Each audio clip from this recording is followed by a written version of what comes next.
Afternoon, everybody. Welcome back to another edition of Ain't That Right? I'm your host, the Duncan Dad. We are here on the Coastal Sports Digital Network, the premier network in South Florida on the Tampa Bay, Fort Myers side. Please check out everybody across the station: Pete Shepard, Sheila Book, Lloyd Vance. Everybody out there, jump on board. Find us Coastal Digital Sports Network.com.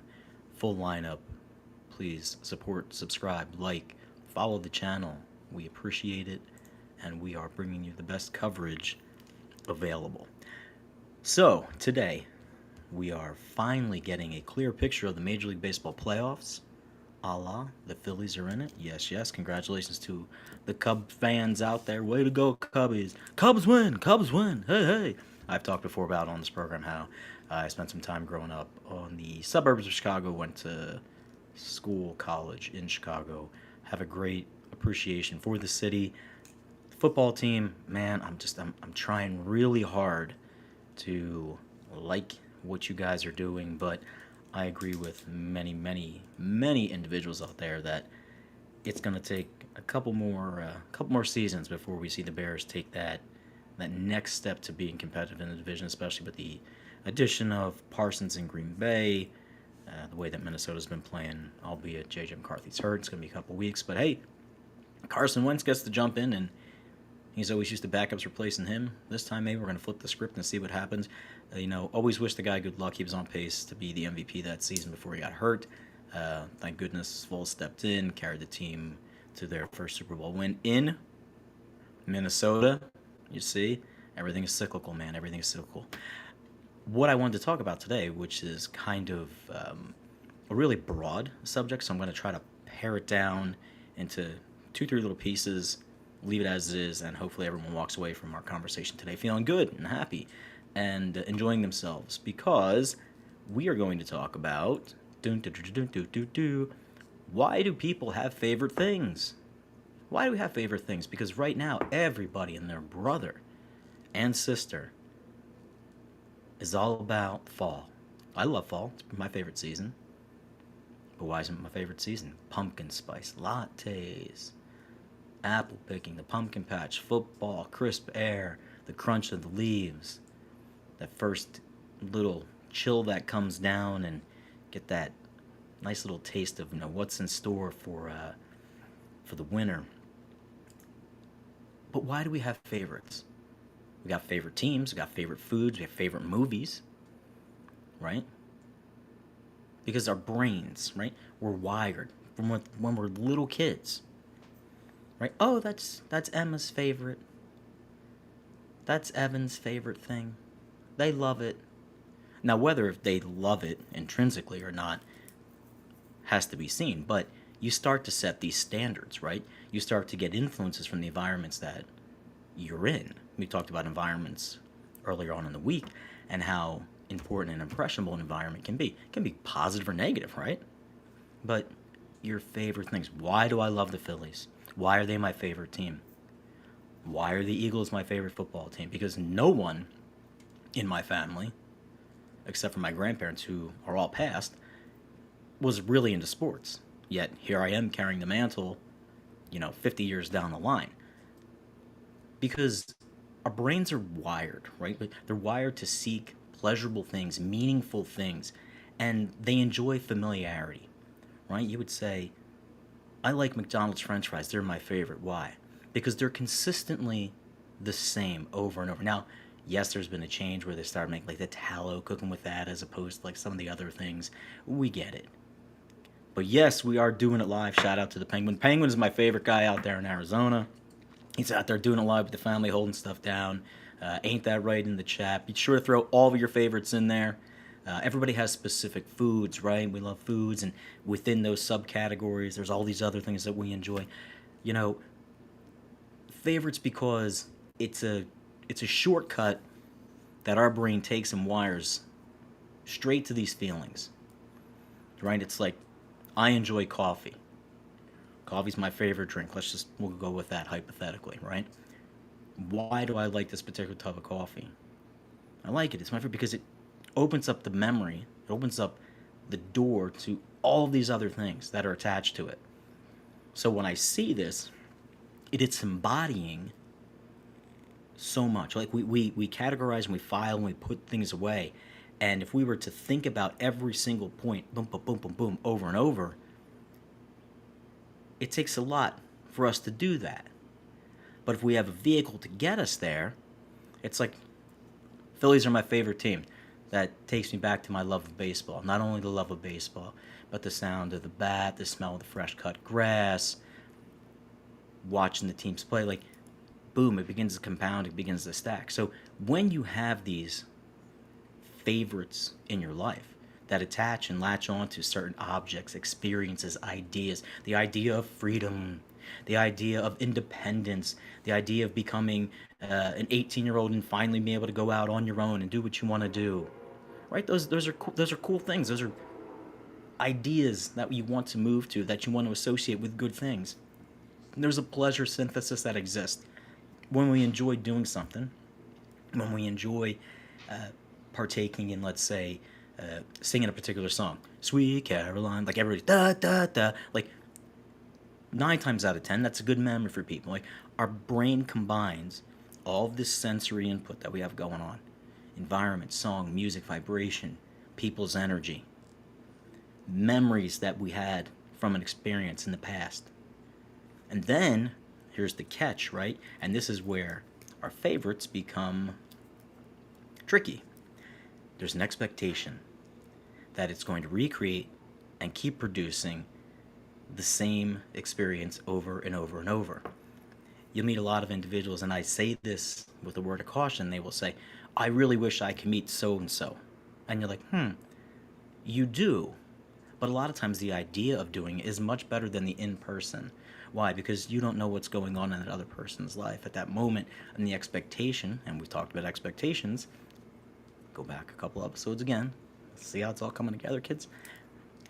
Where you may meet on the wrong wavelength, and that's okay. But we've created this because, man, there's Joe Montana. He's my favorite football player ever. I watched him growing up and lead the 49ers to so many Super Bowls, and I can't wait to meet him. And you're like, "Hello, Mr. Montana, how are you?" And like, you get this reaction, this interaction is just not what this expectation is. Now your favorite has been soiled. That's the chance we take, right? Memory association. We have these favorites that link to positive memories, particular trends, smells, good conversations. Remember you walk in someplace and you're like, it smells like grandma's cooking, it smells like abuela's cooking, it smells like nanny's cooking, Nona. And it's like, and then stacks and compiles and stacks and compiles. It brings back this nostalgia within us. That's why we have favorites.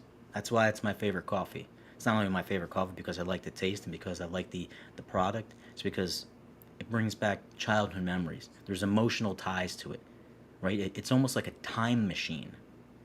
These things that take us to a particular place, a particular event, a particular moment.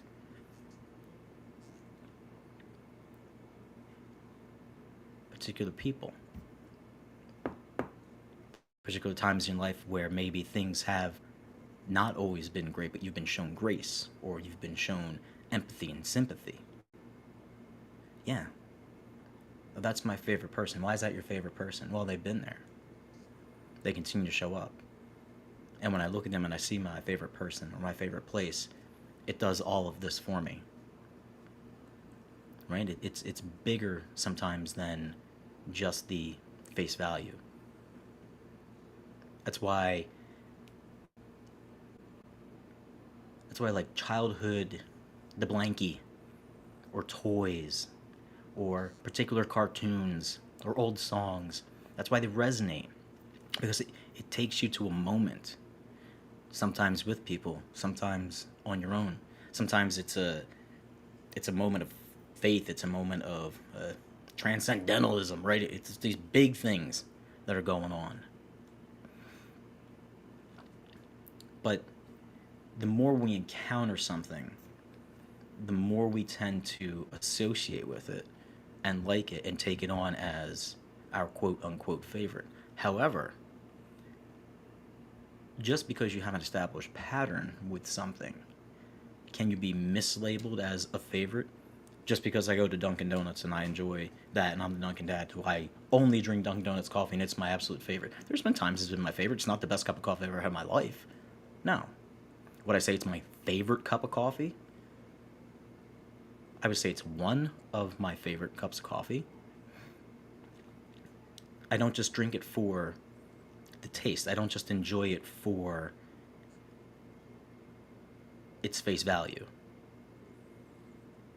what it represents, the comfort that it brings, the memories, the association, the people, the stories. And just like anything, when you have so much of it all of the time consistently, it begins to lose its luster. I talked about this when we were redoing the house, redoing the bathroom, right? Like, after a while, it's like, hey man, like 4 days out of 7, you're running to get, Dunkin'. Well, it's there, it's good, it's convenient, it's consistent, etc. But it doesn't have the same impression. It made a huge impression when I was younger and I was out of the area and Dunkin' was scarce. That's why it resonates. So when you have these, they begin to help define, in a way, who we are. Right? We have a favorite sports team. We got a favorite movie genre, color. They begin to reflect our growth and our personality. What your favorite was growing up may not be your favorite as an adult. Why then it's important to clearly define these things and represent that which with you want to be associated with. Go back to Tuesday's conversation, right? You are able to grow and progress and mature and evolve in this favorite process. Some things are benchmarks, right? Some things are hallmarks. Some things are foundational. I may enjoy another team. I may like the way a particular player plays the game. But my favorite will always be this right here. This doesn't mean that I don't acknowledge, move on. And that just shows us as a whole how we have kind of grown. You would never hear me sit there and say, as a kid, oh, I like the way that, Dak Prescott plays football. He's a really good fantasy guy, blah, blah, blah, blah. No, we hated the Cowboys. So nothing with Dallas whatsoever. I've come to know a lot of Cowboys. A lot of guys, professionally, personally, acquaintances, colleagues, and awesome. Fantastic guys. Appreciate their game. Appreciate what they were doing. Still doesn't change the fact that I'm an Eagles fan. But I've matured beyond that. So now my favorite, instead of defining me as a one way, my way, or the highway, beginning and end all, is now a respectable, hey, I enjoy this. However, I can appreciate X, Y, and Z. And why is that important? Because you're going to interact with individuals in your life from the time that you begin to the very end that are not going to share the same favorites as you. And that's important. Because it does begin to shape the psychology of the people and places around us, right? Favorites definitely shape our identity. People tap into that. People you work with. People that you associate with. Marketing, businesses, they see this and they jump on it, right? There's this idea of like a cognitive imprinting, right? It's like we label something as a favorite. Our brain reinforces it. That's why I have a lot of Phillies gear. I've got a lot of Eagles gear. That's why the license plate on the car has got, Phillies on it. Right? It's wiring me to continue to choose and come back to this. Right? It becomes of our mental, shorthand. All my keys. Right? I've got Eagles and I got Italy. I got Rome. Right? It's important. They're favorite. Right? It emotionally resonates with me as I go out my day. It reflects my values, my aspirations. It brings back certain memories. So when I'm having a crappy day and I grab the keys and I go to the car and I look down, I'm like, oh, there's the Eagles. Now the Eagles might get me frustrated, but then I see something that says, Italy or Spain on it. It's like, oh, okay. This grounds me. Why? Because that opens up the door. It's the key that opens up all these other memories. A particular brand says something about your views, right? It could even define you more and say more about you than a strict personality test. Just because I am a extroverted, introvert, blah, blah, blah, blah, blah, I may like a very conservative brand. I may like a very liberal brand. And I keep going back to that. And it's for more reasons. Having the favorites, for a lot of us, in many instances, it lightens our thinking. Especially when we find something that rewards us, reminds us, informs us, and it sort of acts as I don't want to say a break on the thinking, but you trust in these particular things, right? Like, I know that when I go XYZ place, I'm going to get this, this, and this to some regard. And that alleviates, well, what am I having on Thursday? What am I going to eat on Thursday? Well, Thursday's pasta day, so I do this and blah, blah, blah, blah. Okay, cool. That's my favorite meal of the week. Done. I don't have to worry about that. I don't got to think, oh, what are we going to have? What are we not going to have? It's efficient. It's like identity shortcut towards things, right? Where it's dangerous is that then you get lumped in with everybody else that likes that. Then sometimes can be a little bit of a neuro battlefield, right? Well, I'm a Philly fan, but I'm not that Philly fan, right? Just like Rick Marcus says, if the Eagles win, the traffic flow is smooth. If they lose, forget about it, burn the whole thing down. It's like Elmo with the fire, right? But we're not just marketed our favorites randomly, right? We have these particular items, people, places, and things, and it sounds funny, but it's selling, it's giving our emotions back to us. I want fall to be fall. I need fall to be fall. Why? Because when it's just rainy and miserable, I don't feel the same way. But when it's cool and crisp and the leaves are coming down and it's crunching outside and the bark is pulling off the tree, then inside my little brain, my feelings, my emotions, I go to these places.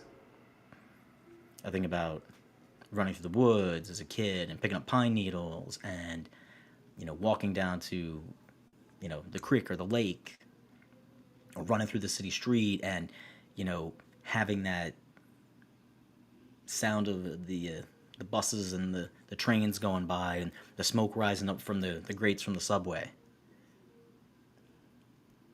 right? Particular brands, particular favorites give us a reputation or street cred, right? The brand becomes like an expression of who you are. Some are higher, some are lower, some are comfortable, some are mid, as the kids like to say. But if you see someone decked out in, Gucci or Chanel or Louis Vuitton or Balenciaga or whatever it is, you immediately have this impression that comes along with that. That may or may not be their favorite. We have the Starbucks boy in the house. That's right, Dylan's back joining us today. Crazy. British, yeah, BK, man. BK, right? Where did they go? Right? Where did BK go? There is a little room, and let me veer off subject a second, but it is kind of an extension of my favorites. And nobody throw me under the bus for this because I think we can all just laugh at it, right? But I was the Puma tracksuit guy, Adidas tracksuit guy, with either like the Puma shoes or the the Adidas shoes, and it was formed out of brothers way back when. They couldn't decide. One made Adidas, one made Puma, but there's talks that they may come back together. They may merge because of certain sales or lack thereof. That to me is just like the, you know, East Coast, Jersey Shore, heaven on a plate. The collaboration between like Puma and Adidas, I can just, I'm giddy over it. I want to go back out and I want to jump back into the community right now, right? Like particular things are favorites. Like it, it gives you that stereotype, that impression you you identify. Like why do people sit there and say, well, I like Apple, I like Android, I have this, I have that, and just because I have this particular product, maybe it's for productivity, maybe it's because the software system, the operating system doesn't do what I need it to do. Maybe I want, yeah, Puma socks and Adidas shoes. There you go. I could work or flip it even. The three little bands. That's nice. It's a good idea. That's a really good idea. Um, yeah, I mean, like, it's crazy how much a favorite in our life really pushes us in particular directions. It establishes people and what they want to do with their livelihood and their careers, right? Someone has a really good experience with sports when they're growing up. It ticks off all the boxes emotionally, physically, you know, mentally. And, like, I want to pursue that. I want to keep chasing that dream. Someone sees carpentry and they build something as a kid, or they're great with Legos and they want to go into engineering, or someone is great at cooking, and they want to chase that. Those favorites are what draw us back because you're hoping and you're counting on the fact that it's going to be there and it's going to be consistent. Which is why when something that we identify as our favorite is ruined or doesn't come to fruition or is marred by scandal, it's really, really heartbreaking. And it's really emotionally challenging. And it can really set people back. Oh, you're my favorite person. You were supposed to come through. What happened? Oh my gosh, my favorite team was caught cheating. Why? I can't be associated with that now. I am, but why can't I do this, right? So, like, can your favorite thing, like, can it lead to being negative? Sure it can. Right? This whole idea of, like, exclusivity, right? Let's rip on the Patriots there for a second. For a while there was like, we're the Patriots. It's Boston, Boston strong. I understand the marathon thing. That's what I'm talking about here. I'm talking about, like, there was this ideology that came around that all of a sudden, if you weren't a Boston fan, well, ugh. Well, did you guys forget about the last, 25 years of, like, futility? I guess not. But there is this idea that while favorites often feel harmless to us, they feel very personal to us, they can very, very subtly and very really reinforce this whole idea of an inequality, social division, exclusivity, right? Favorite just isn't about preference, right? Favoritism is not about preference, right? Comes along with power. Someone or something is labeled as a favorite. That's the favorite child. That's the most favorite team over there. That's the favorite quarterback. They get the calls, right? They create in groups and out groups. Could be families, classrooms, workplaces, organizations. Um, it leads to resentment, it leads to alienation, it leads to allegiance between other people who may not like what it is that you've been identified as, what you're doing, what you're saying, where you're coming from. Oh, look out. But well, that he's not really going to get the book thrown at him because, well, that's so-and-so's favorite. They're not really going to face X, Y, and Z. Why? Well, because, right? It begins to shape self-worth. I've been I'm not the favorite, so I get treated. I'm marginalized. I'm inadequate. So I'm going to act out, or I'm going to feel like crap, or I'm not going to involve myself. All these other things, and I'm left over here. I'm the odd man out.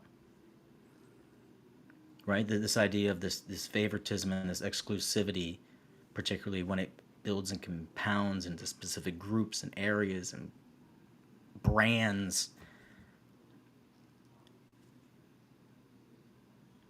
can damage trust among people. Well, I can't go out there and play the game because this card's already stacked against me. You know, like they're going to get a penalty called because that's who they are. You understand that, well, they're going to get a promotion before me. They're going to get put on this team.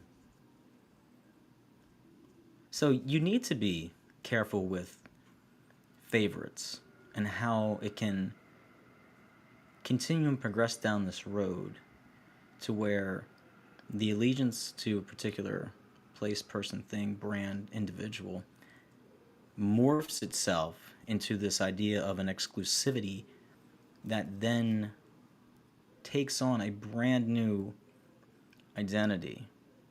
And whether it's out of laziness, whether it's out of contentment, whether it's coming from a good place but the other individual interprets it as being exclusively for them,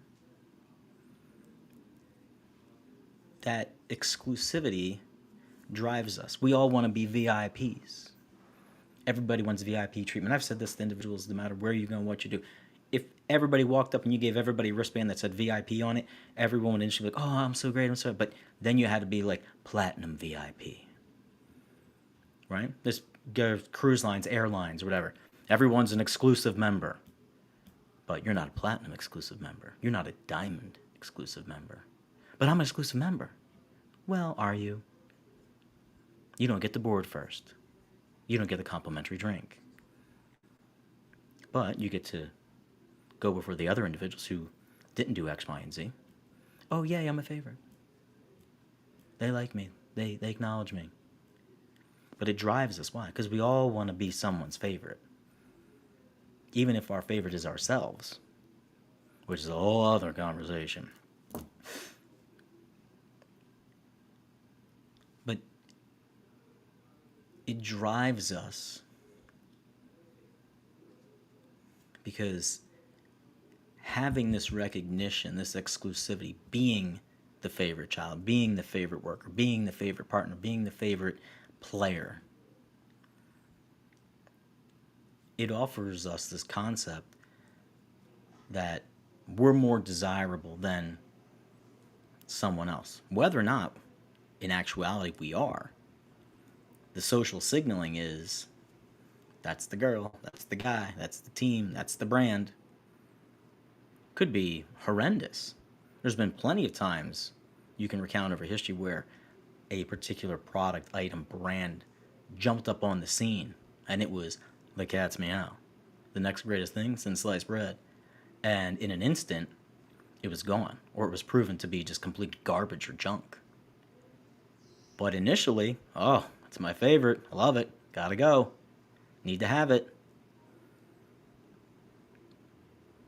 Limited edition. Everything is limited edition. You're my limited edition best friend. You're my favorite. You're one of one. Everyone's one of one. Okay? Everyone is one of one.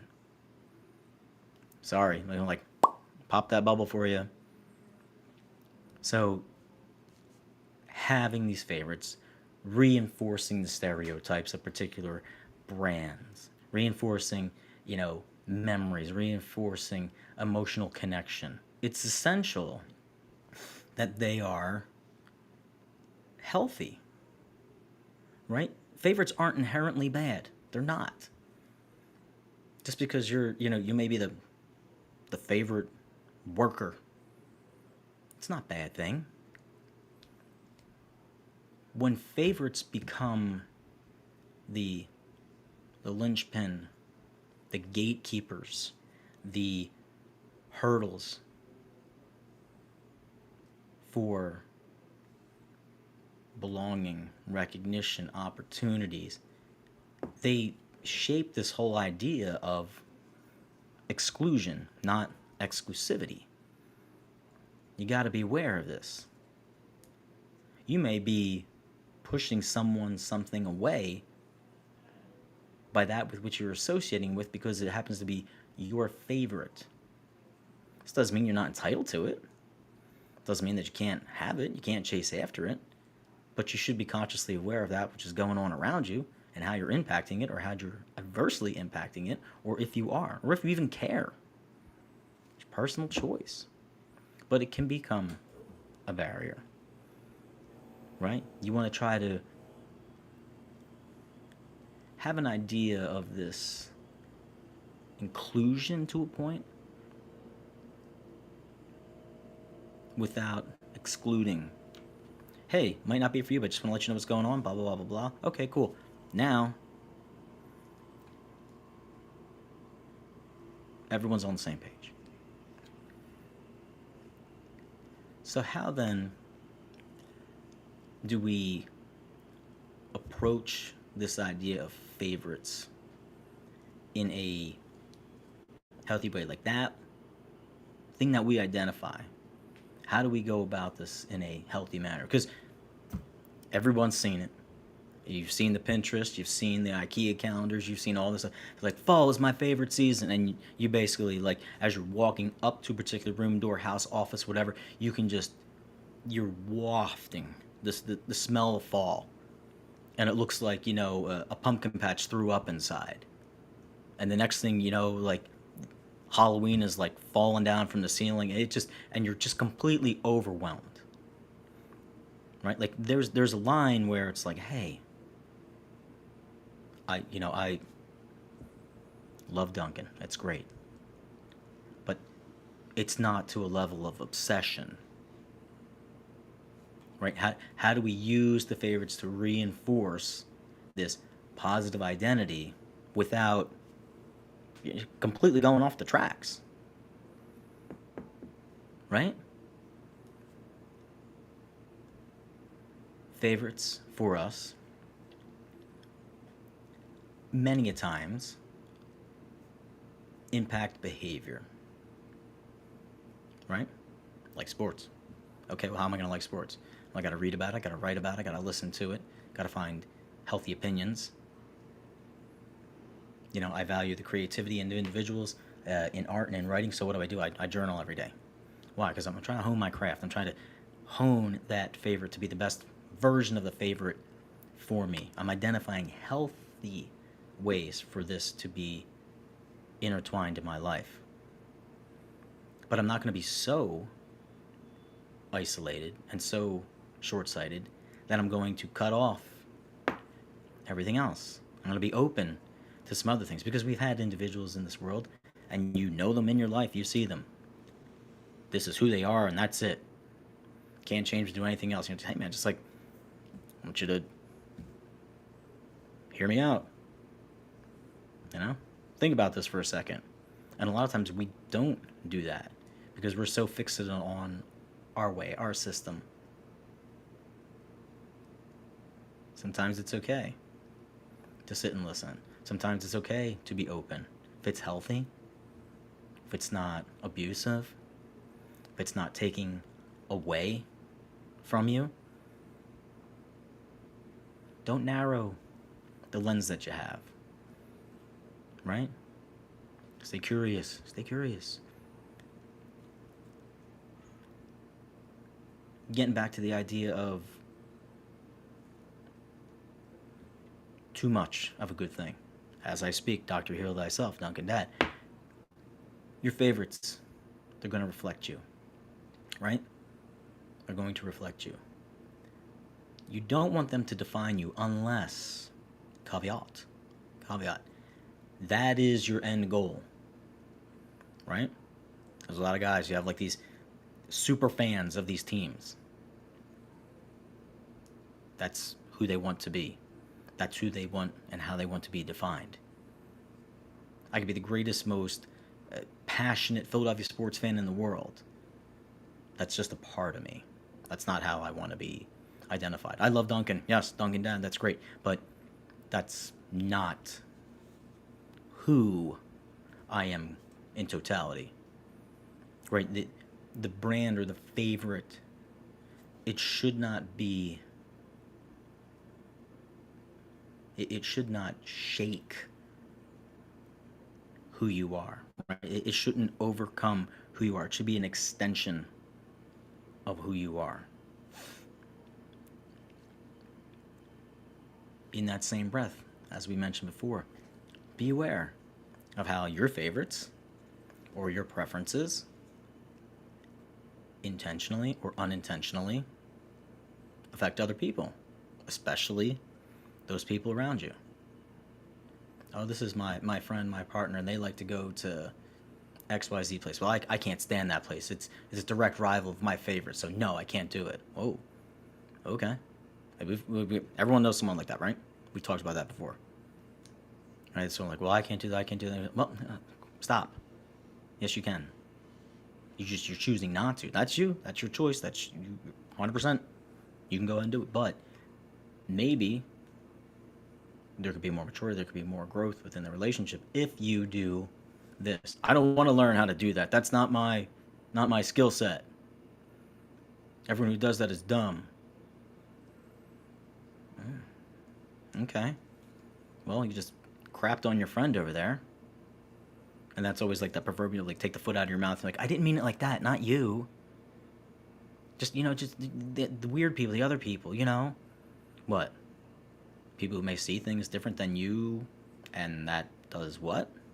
Yeah, be aware of that. Let your favorite thing grow.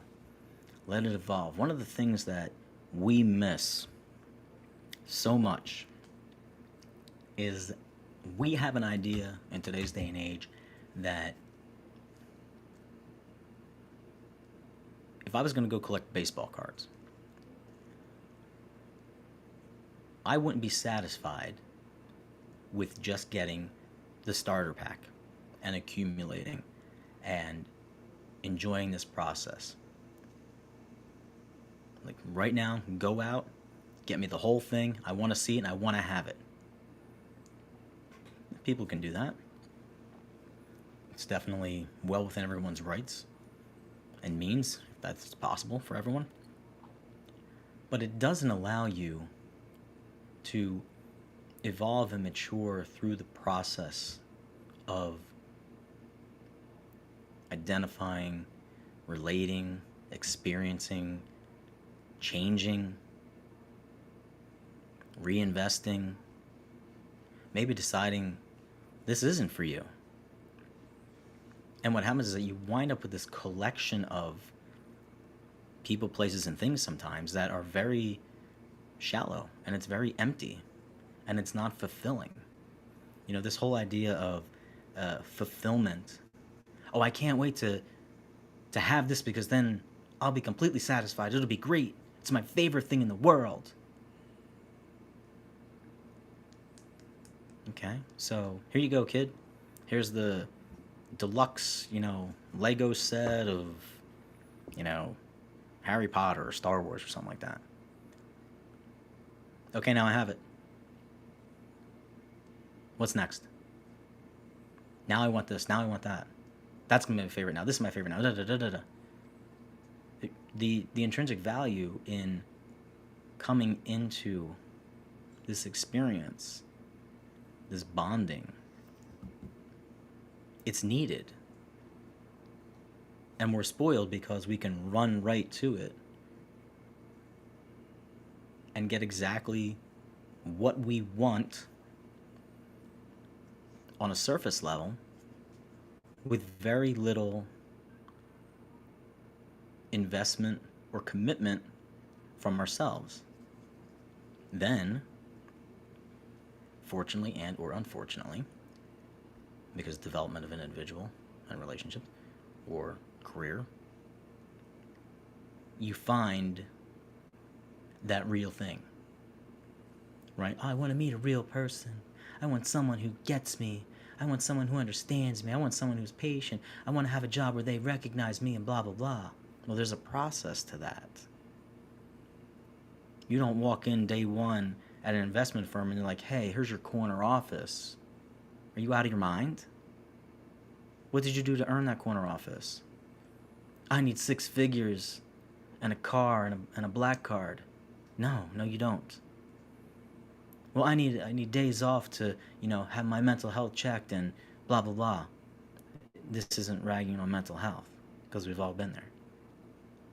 But it's like, no, you need to show up. Or you need to answer the phone. You need to come in. You need to stay late. You need to prove that this passion, this conviction, this favorite thing that you're chasing, that you're identifying with, is really all about you.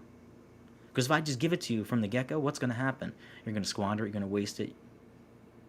You're going to be pretentious. And if you don't think that's the case, go find yourself 2 young individuals. Find one individual that has always gotten everything given to them without any sort of explanation whatsoever, and then another individual who has merited, earned it, gone through it without expectation, or that has been reinforced that there's more than just putting out your hand. It's important. Your favorite person should be yourself, because you're standing up on your own merit, your own principles, your own priority practices, and you're being the best version of yourself for everyone and those around you. And now you have these other things that you identify with that confirm and affirm these feelings, emotions, memories in you, the relationships that you have. You don't get that by just having it handed to you. That sense of satisfaction, that sense of accomplishment, that sense of stability, this sense of forgiveness, this sense of love, completely different. Completely different. Go through some crap with somebody. Come out on the other side. Go have some fun moments with somebody. Then tell me who's the more meaningful person.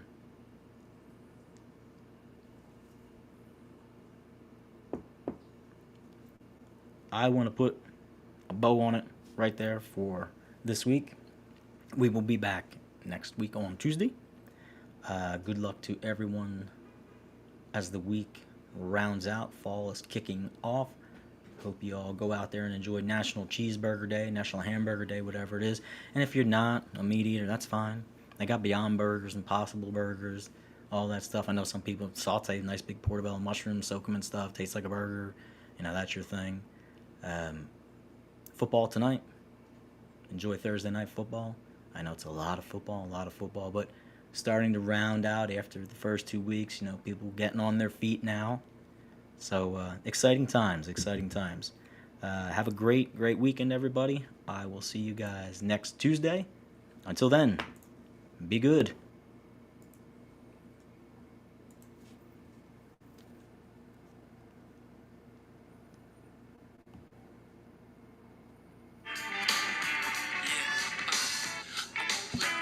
Any rules or regulation. The road is travel, stay away from aggravation. As I ensure like nationwide, a good time to ride the vibe so we can all get